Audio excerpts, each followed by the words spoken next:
O mar está escuro, a câmera treme. À nossa frente, uma parede de água se ergue mais alta que um prédio de 10 andares. Não é metáfora, é uma onda real avançando contra um navio que pesa mais de 100 mil toneladas. Por alguns segundos, tudo o que vemos desafia o senso comum. Aquela onda deveria partir o navio em dois, deveria virá-lo, deveria fazê-lo desaparecer, mas não faz. A proa se eleva, a água explode contra o casco.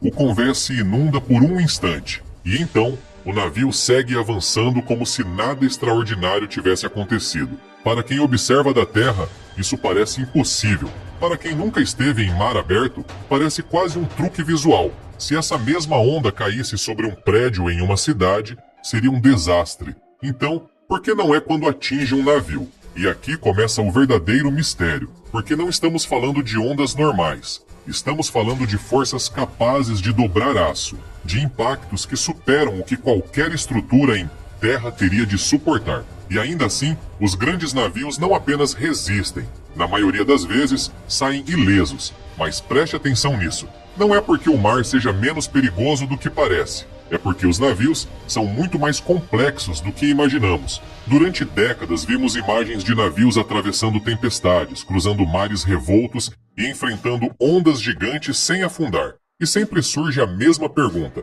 como é possível que estruturas feitas de aço, mais densas que a água, sobrevivam a forças que parecem feitas para destruí-las? Nossa intuição diz que não deveriam, que mais cedo ou mais tarde, uma onda grande o suficiente teria que vencer, e às vezes, vence. Isso quase nunca é dito, mas é verdade. Ondas gigantes já afundaram navios. Não é mito, não é exagero. Aconteceu, e vai acontecer de novo. A diferença é que os navios modernos são projetados para que isso seja a exceção, não a regra, para que, na maioria das vezes, mesmo quando o oceano parece querer destruí-los, sigam adiante. E aqui vem a promessa deste vídeo. Hoje não vamos falar apenas de por que os navios flutuam. Isso é o fácil. Hoje vamos entender por que não se quebram, por que não viram e por que não afundam quando tudo indica que deveriam fazê-lo. Vamos ver o que realmente acontece quando uma onda gigante atinge um casco, o que ocorre abaixo da linha d'água, como se gera a força que devolve o navio à vertical quando ele parece prestes a se perder. Mas também vamos chegar ao outro lado da história, porque no final deste vídeo veremos um caso real. Um navio que tinha projeto, tinha experiência e tinha tecnologia, e ainda assim não voltou ao porto. Não porque a física falhou, mas porque uma cadeia de decisões humanas deixou a engenharia sem margem. Guarde esta ideia. Nem todos os naufrágios começam com uma onda gigante. Alguns começam com um rumo mal escolhido, com uma previsão ignorada, ou com uma porta que não foi fechada a tempo. E quando chegarmos a esse ponto, a pergunta já não será se as ondas podem afundar navios. A pergunta será quando deixam de poder evitar isso. Se uma onda gigante não afunda um navio, não é porque a onda seja fraca, é porque o navio não é uma parede esperando o impacto. É uma forma projetada para desviar, distribuir e devolver essa força. E tudo começa onde o mar atinge primeiro, na proa. Se você observar um grande navio de lado, verá que o casco não sobe em linha reta da água até o convés. Ele se abre para fora. Essa curvatura tem nome, flare. Não é decoração, é defesa. Quando uma onda bate contra uma superfície vertical, a força se concentra. É um golpe de martelo. Quando atinge uma superfície curva, a história muda. A água não se choca. Ela desliza, sobe, se abre, se dispersa. A energia que poderia ter deformado o aço vira spray. Aqui vem a primeira chave. O navio não vence a onda sendo mais forte. Vence fazendo a onda desperdiçar sua força. E o flare não faz só isso. À medida que a água sobe por esse casco alargado, o volume deslocado aumenta rapidamente. Mais volume deslocado significa mais empuxo para cima, justamente no pior momento. É o que os engenheiros chamam de reserva de flutuabilidade. Não é a flutuação básica que mantém o navio calmo, é a margem oculta que entra em ação quando o mar fica hostil. Por isso, quando uma onda enterra a proa entre duas cristas, o navio não fica preso.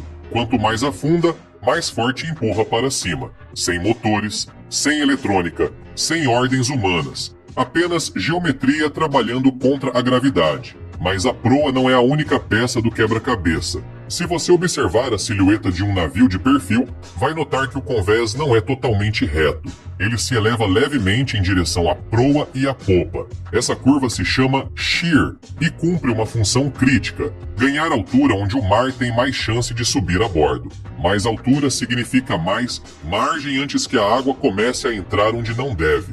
Esse espaço entre a linha d'água e o convés se chama borda livre e explica por que os grandes navios parecem tão altos quando vistos da água. Não é estética, é sobrevivência. Até aqui, tudo acontece onde podemos ver. Mas agora vem a parte que quase ninguém percebe. Abaixo da superfície, muitos navios têm algo que parece ir contra o senso comum. Um volume arredondado que se projeta na proa, logo abaixo da água. O bulbo de proa. À primeira vista, parece que só adiciona resistência. Na realidade, faz o oposto. Gera sua própria onda para cancelar parte da onda principal do navio. Menos resistência, menor consumo.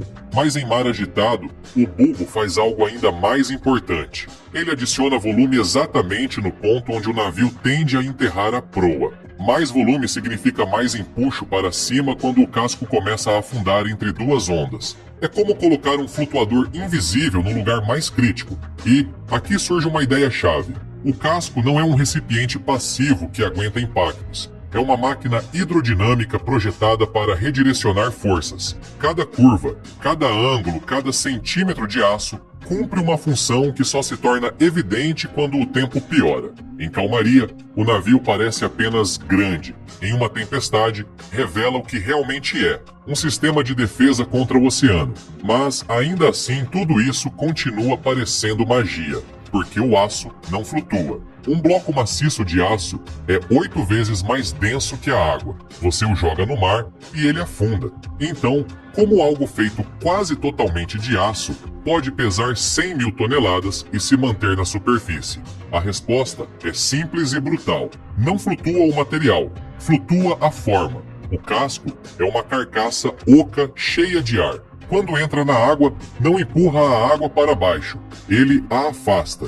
E a água responde empurrando de volta. Quanto maior o volume deslocado, maior essa força para cima, até chegar a um ponto em que o empuxo iguala exatamente o peso do navio. Esse é o equilíbrio. Esse é o ponto em que ele flutua. Um navio de 100 mil toneladas precisa deslocar 100 mil toneladas de água apenas para se manter à tona. Tudo o que fica acima da linha d'água é margem. É o colchão que separa uma onda espetacular de um desastre real. Em uma tempestade, esse equilíbrio se ajusta o tempo todo. As ondas lançam água sobre o convés. Milhares de litros se acumulam de repente. O navio afunda um pouco mais. Mas ao afundar mais, desloca mais água. E ao deslocar mais água, recebe mais empuxo. Encontra um novo ponto de equilíbrio. E segue, desde que a água consiga sair. E aqui entra algo que parece pequeno, mas não é. Os navios estão cheios de aberturas projetadas para que a água que entra por cima saia rapidamente. Drenos, escobens, canais de escoamento. Não é uma questão de conforto, é uma questão de peso. Se a água fica, o navio perde a vantagem. Se a água sai, a física volta a jogar a favor dele.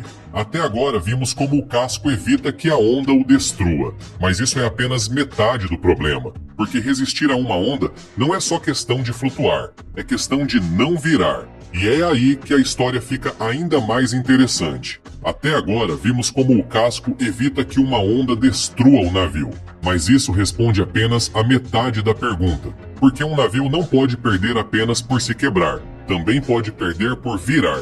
E é aqui que entra a parte mais invisível de toda essa história: o peso. Em um grande navio, quase tudo que é pesado fica embaixo. Motores, geradores, combustível, tanques de lastro, porões carregados. Em cima, ficam coisas relativamente leves: ponte, camarotes, sistemas de ventilação. Essa distribuição não é casual, é a base de algo crucial. Quando uma onda empurra o navio para o lado, o casco se inclina, mas o peso quer continuar embaixo. Quanto mais o navio inclina, mais a gravidade tenta devolver esse peso ao centro. Essa força tem nome: momento adrizante. É o mecanismo que faz um navio parecer lutar contra a própria queda.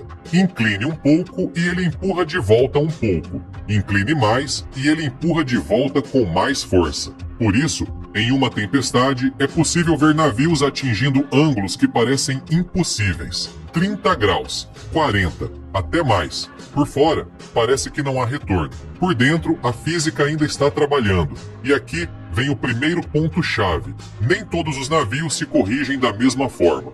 Os engenheiros medem essa capacidade com a altura metacêntrica. É, em essência, a distância entre o centro de gravidade e o ponto onde a flutuação atua quando o navio se inclina. Uma altura metacêntrica grande significa correções rápidas e violentas, desconfortáveis, mas seguras. Uma altura metacêntrica pequena significa movimentos suaves e confortáveis, mas com menos margem se algo falhar. Cada navio é projetado buscando um equilíbrio entre conforto e sobrevivência. Em mar calmo, isso passa despercebido. Em mar pesado, vira uma questão de vida ou morte.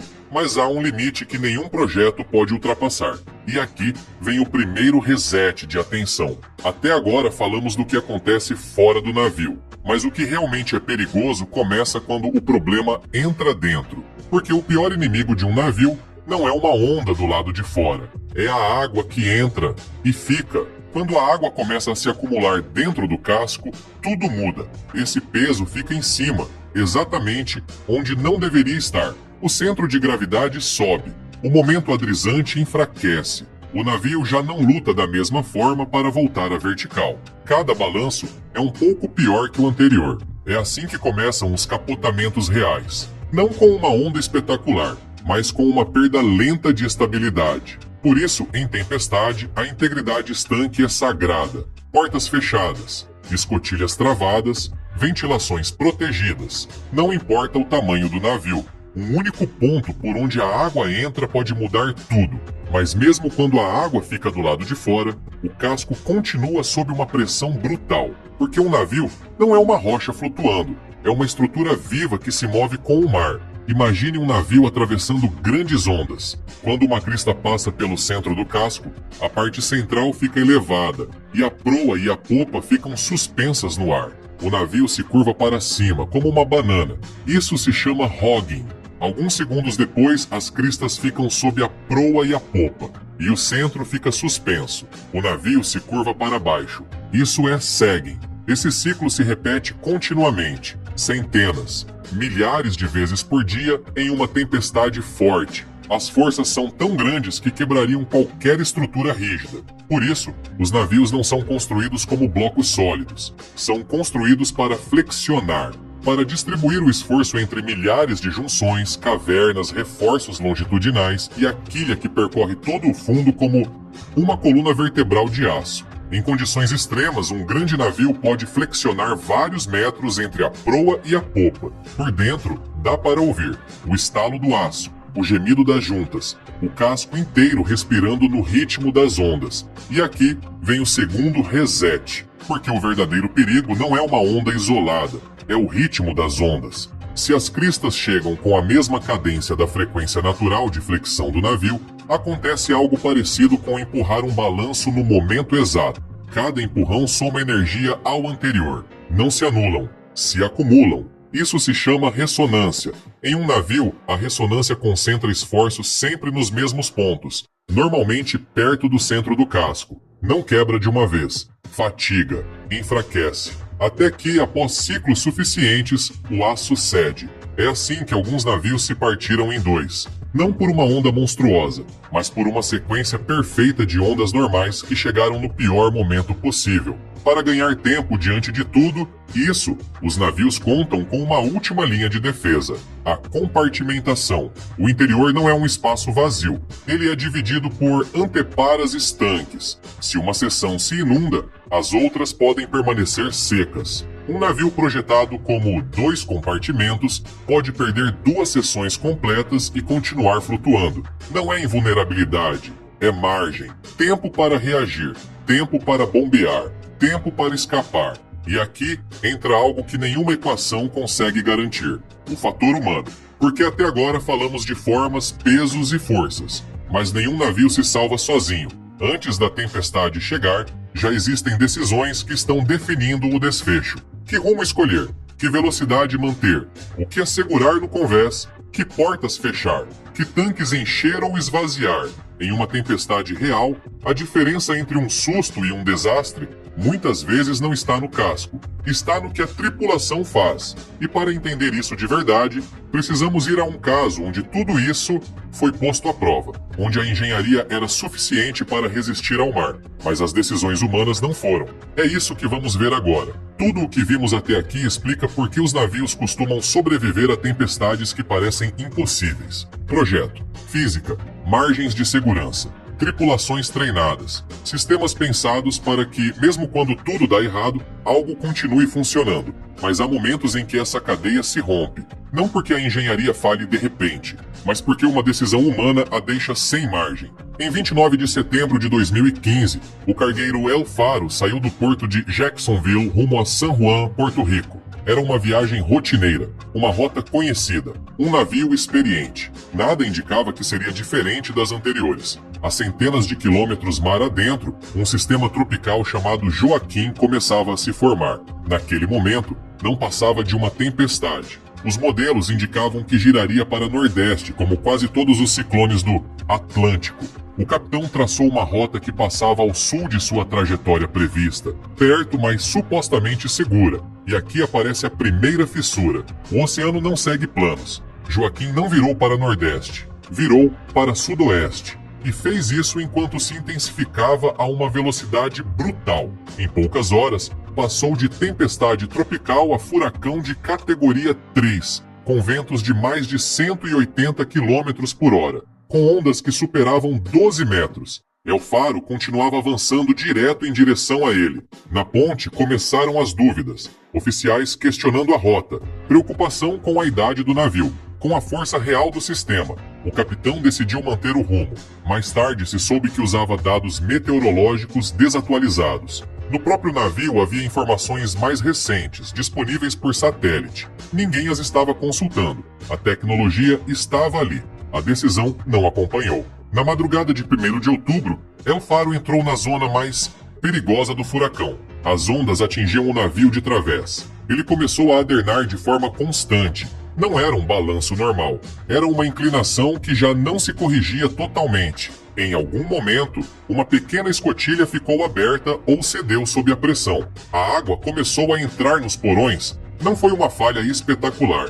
Não foi um grande rombo. Foi exatamente o tipo de problema que parece pequeno, até deixar de ser. A água se acumulou dentro, e com isso, tudo o que explicamos antes começou a jogar contra. O centro de gravidade subiu. O momento adrizante enfraqueceu. Cada balanço deixou o navio um pouco pior que o anterior. Ao mesmo tempo, na praça de máquinas, o movimento violento fazia o óleo se deslocar dentro dos tanques. As bombas começaram a aspirar ar. Os motores perderam pressão. Pouco depois, El Faro perdeu propulsão.